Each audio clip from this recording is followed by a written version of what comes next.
Bonjour, nous sommes de retour au Forum des projets urbains et j'ai la chance d'être accompagné de Elsa Alfonsi, chargée de mission qualité et suivi environnemental, et Pierre Bonnecarrère, directeur de projet aménagement urbain au sein de Bordeaux Euratlantique.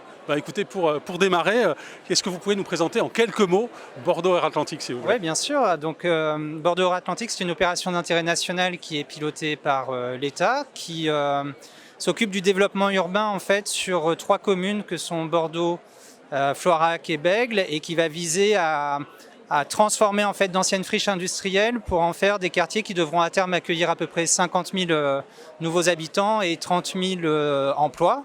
Et avec aussi une forte vision en termes d'innovation et de développement durable, qui est l'un des axes stratégiques de l'établissement. Merci.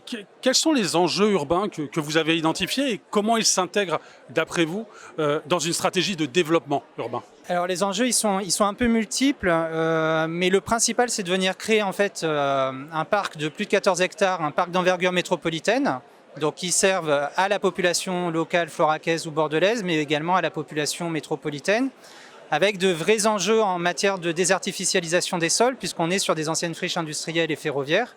Et donc tout l'enjeu, ça va être de recréer une renaturation, entre guillemets, de sites qui étaient complètement anthropisés.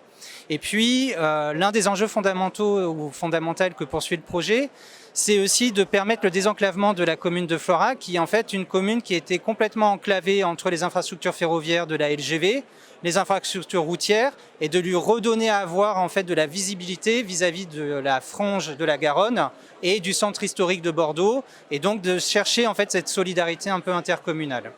Merci Pierre, je crois qu'il y avait un des aspects sur lequel vous souhaitiez faire un focus, Elsa, qui est celui de la biodiversité, un enjeu important. Oui, voilà, effectivement, les trames vertes et bleues, on le sait, maintenant elles sont devenues une composante majeure de l'aménagement du territoire pour favoriser le déplacement des espèces. Donc un des objectifs du parc Eiffel, outre bien entendu la désartificialisation et la création d'un vrai îlot de fraîcheur en plein centre-ville, c'est de maintenir et de restaurer des continuités écologiques. Donc par continuité écologique, on entend bien sûr des trames vertes, en restaurant des corridors de déplacement des espèces, en favorisant par exemple la pleine terre, ou en plantant des espèces végétales locales qui pourront être adaptées au climat à venir. Et tout ça pour permettre aux espèces de se déplacer dans des corridors de façon journalière ou saisonnière et qu'elles puissent réaliser leur cycle biologique. Une autre trame qui va être restaurée, c'est aussi la trame bleue, en préservant les zones humides qui sont existantes, en les restaurant pour favoriser leur fonctionnalité et leur rôle, on le sait, leur capacité régulatrice en tant qu'éponge naturelle. On restaure aussi des trames noires en adaptant les éclairages pour réduire les impacts sur les espèces nocturnes, notamment pour la migration des amphibiens, des oiseaux, des papillons. Et toute cette prise en compte des impacts sur les milieux naturels, c'est une donnée qui fait partie intégrante de l'aménagement, des opérations d'aménagement qui sont portées par l'EPA Bordeaux Euratlantique depuis la phase de conception et ce jusqu'à la remise en gestion aux différentes collectivités. La première étape, bien sûr, c'est l'évitement. On évite les zones à enjeu, les zones humides, les bosquets d'arbres, les espèces protégées comme l'angélique des estuaires qui est située sur les berges. Et ensuite, la deuxième étape, c'est la réduction des impacts. Donc là, on recrée on installe des crapaudigues pour permettre le déplacement des espèces, par exemple, des micro-mammifères. Et la dernière séquence, quand on n'a pas pu éviter ou réduire les impacts, c'est de compenser. Et là, on va venir recréer très finement des habitats en très bon état de conservation pour accueillir des espèces protégées, comme la cisticole des joncs, la bouscarle de Séti, la lite accoucheur, et pour qu'elles puissent réaliser leur cycle biologique complet au sein d'habitats de qualité, au sein du parc Eiffel.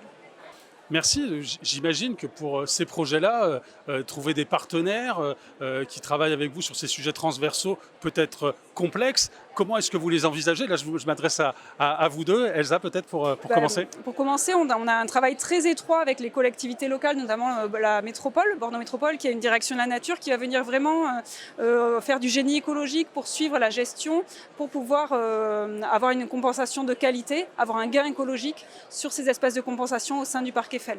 Après, il y a d'autres directions qui entrent en jeu.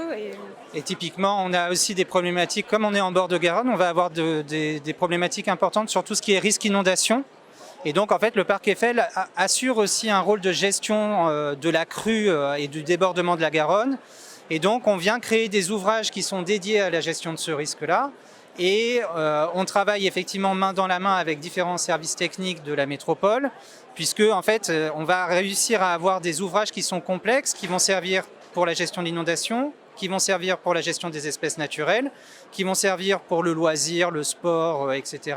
Et donc il faut qu'on arrive quelque part à ce que ces différentes directions arrivent à communiquer entre elles pour bien comprendre comment exploiter ces ouvrages-là. Et ça, c'est aussi notre rôle de sortir un peu de notre vision d'aménageur et de les accompagner dans le temps pour qu'elles comprennent en fait la complexité de ces ouvrages, pour pouvoir les gérer dans le temps et quelque part aussi permettre une question d'expérimentation parce qu'on ne va pas forcément tout réussir du premier coup et donc de travailler avec elles jusqu'à ce que ces ouvrages deviennent pérennes dans le temps et exploitables sur 10, 15, 20, 30, 40, voire 100 ans en fait. Écoutez, merci beaucoup, c'est absolument passionnant. Bonne journée au Forum des projets urbains et merci d'être venu nous voir. Merci à vous.